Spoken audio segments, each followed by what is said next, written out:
Hi, Florence Theriault here, ready to share with you some more of my wonderful friends that I've been living with for the past month in my wonderful world of dolls that I'm able to have. And, so many of you say, oh, Florence, you work so hard. And I say, no, I don't, because work is kind of when you don't want to do it. And for me, every day I have to come into this office and I get to live with these wonderful dolls. And it's a constantly changing panorama of beautiful, beautiful objects that one collector is kind enough that they're ready to move on to a different point in their life, and they're kind enough to share their dolls with other people, with you that are watching.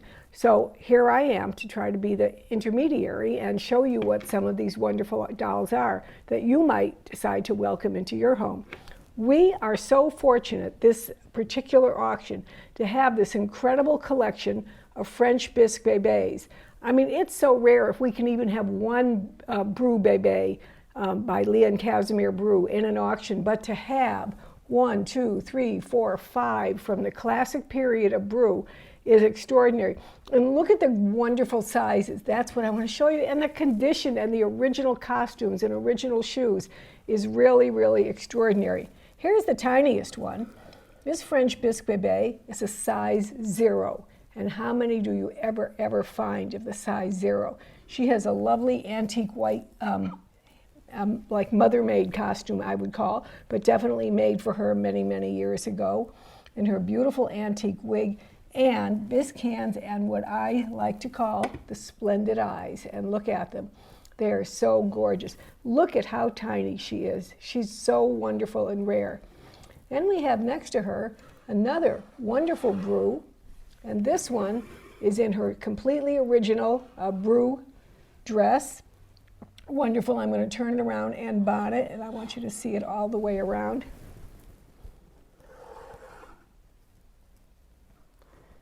She's coming around. And also, when you look at her, I want you to come in and look at the beautiful hands. And then I want you to also look at her face, because sometimes the faces, I mean, every one is different. They were all hand painted, and that you can get different expressions. I know people say, well, okay, I want a Bru. And I say, don't just buy the name, buy the face. Look at the doll. Find the one that really, a common phrase that collectors use all the time that to me is so important is the doll spoke to me. And find a doll that really speaks to you. Look at this gorgeous example. And she is wearing her original Jumeau dress. She has her signed Jumeau shoes. And she has also, when I turn her around, maybe the camera will be able to capture just the depth of her eyes, because they are so beautiful. And then when we turn her around more, I want you to see the back of her dress, how it's constructed and made. It's just absolutely wonderful. The multi-layers of it with a lace layer, fine lace layer underneath, and then the slip, and then the attached ruffled petticoat. Absolutely wonderful. So many layers to get just the right look. And then the way the dresses are fitted. If you've ever had a Bru that you've handled and you see how it's dressed, you always say how tight everything is fitted snugly to the doll. And yet, because of the multi-layers of the fabric and the draping and the added pleats and tucks, it doesn't seem like it's pulling on the doll, but yet it is. And so when people are making costumes for their dolls, I think it's one of the problems that they often overlook is that they don't get the dress to really fit as tightly as it should. But this one is from the original factory, and she does have the signed Jumeau shoes. And then we have this sweetheart. Now, I don't know which face you're going to say you like the best. This one is going to be in close contrast with me to be my favorite looking one. I think she has just a gorgeous, gorgeous face. And then finally, big sister or mother, as she would be, of these Brus. And this is the face. When collectors talk about the Bru face, this is the face they're talking about. They're looking for the one that has that very special look that's, I don't know, it's some kind of a scale between sensuous and very gentle and innocent. And this doll has it. She has the little tiny tongue tip between the lips that everyone looks for when they're looking for the classic Bru. They want to find the tongue tip, and she definitely has it. She has her original Jumeau costume, her signed Jumeau shoes. Let me turn it around so you can see it from the back. I'm so happy to have the videos to be able to show you all around panoramas of the costumes, which unfortunately we can't show for every doll in the catalog. Someone said to me the other day, well, because the doll came in that had a burgundy dress and then it had a red hat. And they said, well, why would they put burgundy and red? And I said, that was what they did at the time. And this girl is a perfect example. Look, the wine-colored cuffs and the burgundy red velvet lapel, and then the burgundy trim on the hat. Mixing of red and purple and burgundy was a very, very constant theme in fashions from this time period. And whenever you find the dolls in original costumes, you will see that.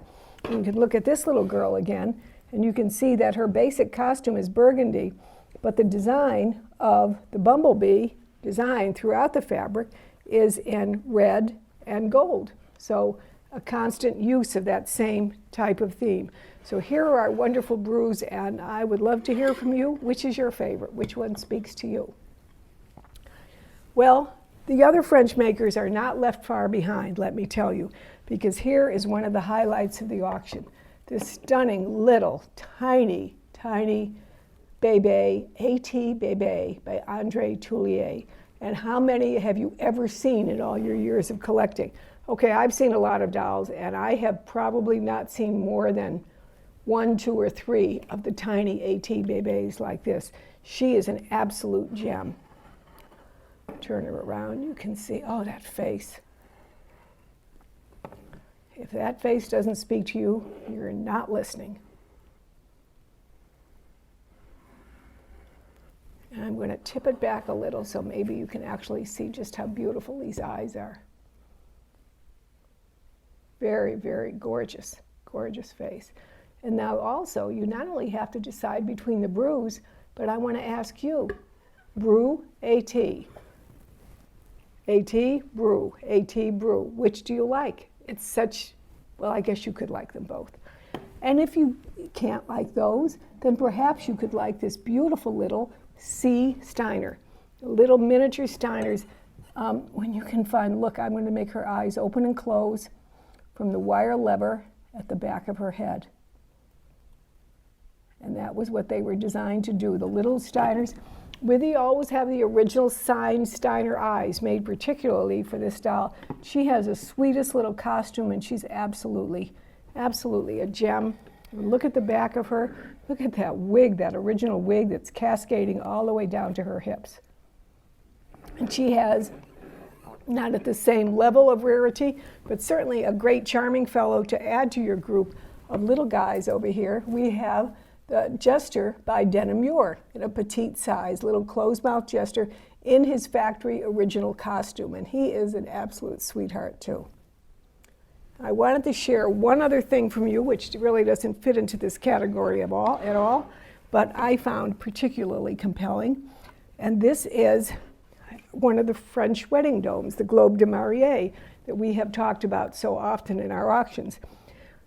These were organized by a young couple when they were about to be married. They would go to, there were shops that specialized in these globes with the cushions inside designed to hold memorabilia from the couple's wedding ceremony. A very, very fine tradition in France that lasted more than half a century. And in this particular one, then the couple would take it home after the wedding, and very often it would sit there on the shelf as they had it on the wedding day.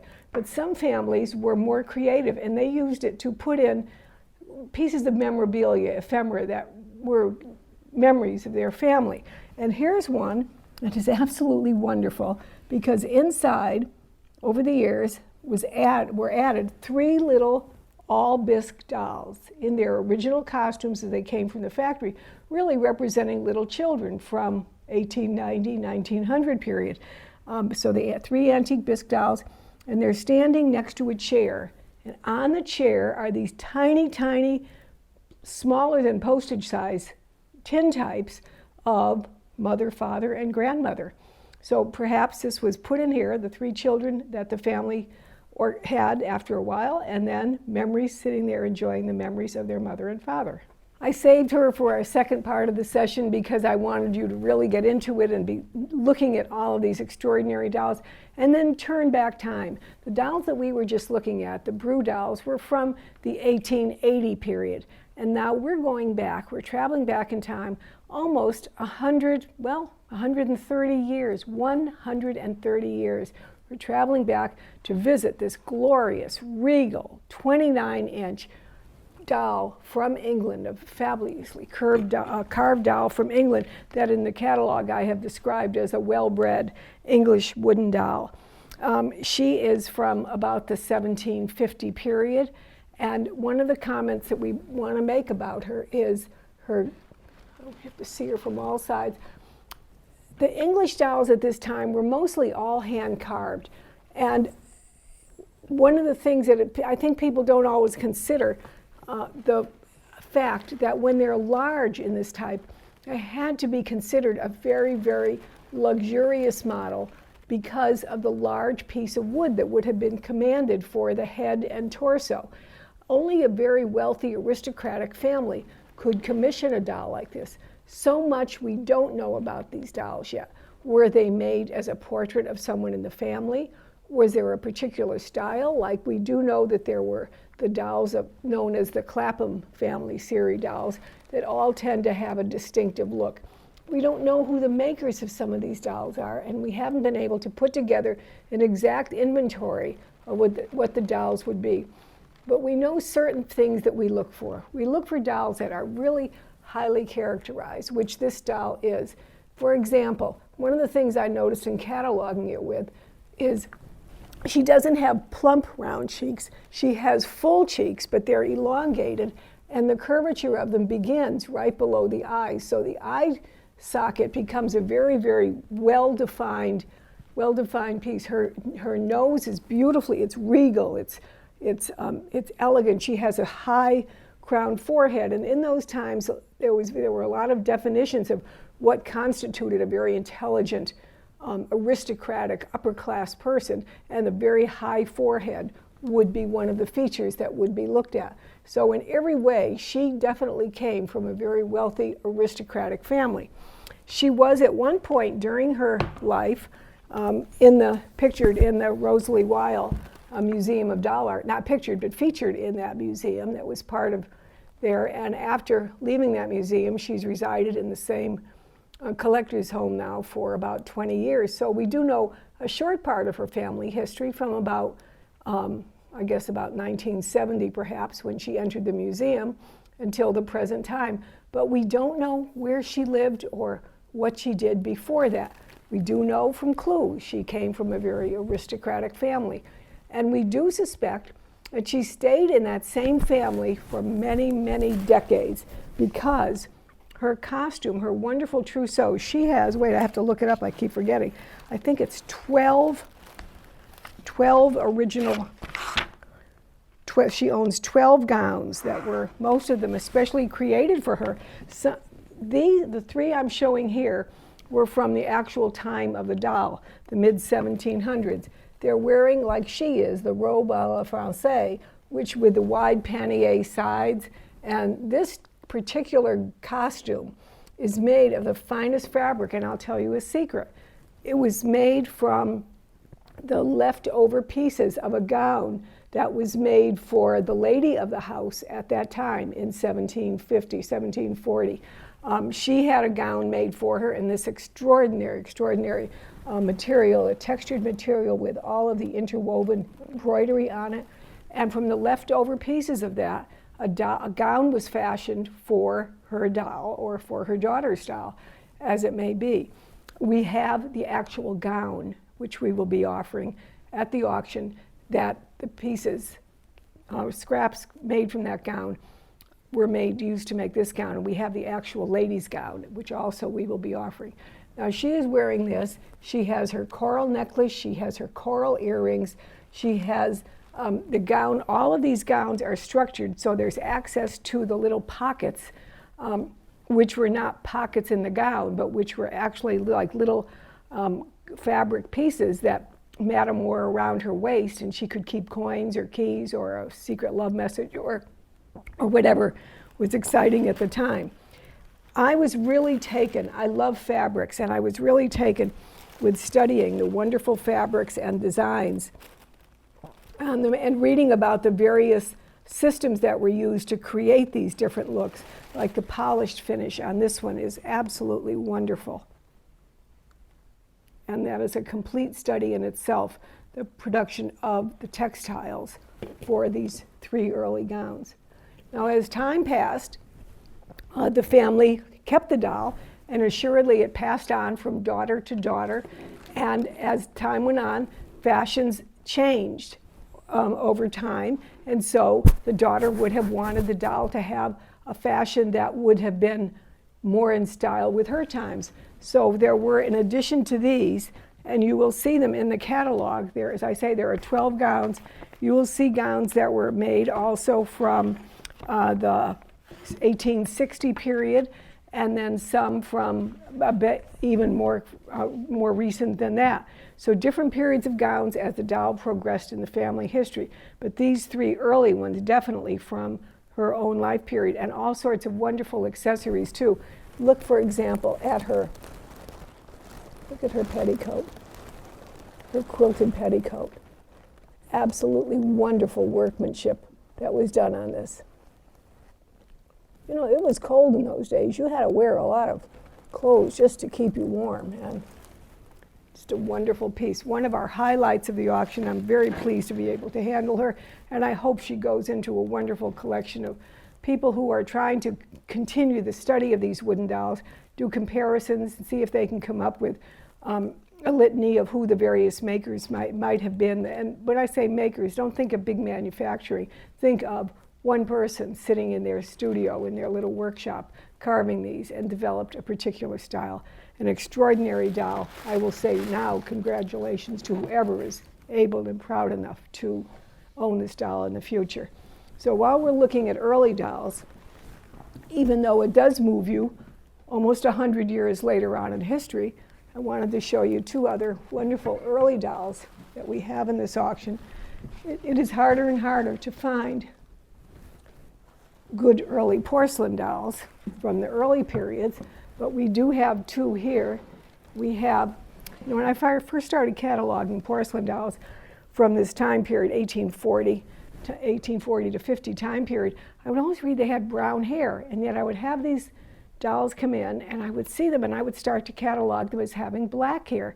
And then I would look closely. I said, no, it is brown, isn't it? It's like, you have to look very carefully, because what they call brown hair is a very, very midnight brown, almost like shading black going through it, but wonderful.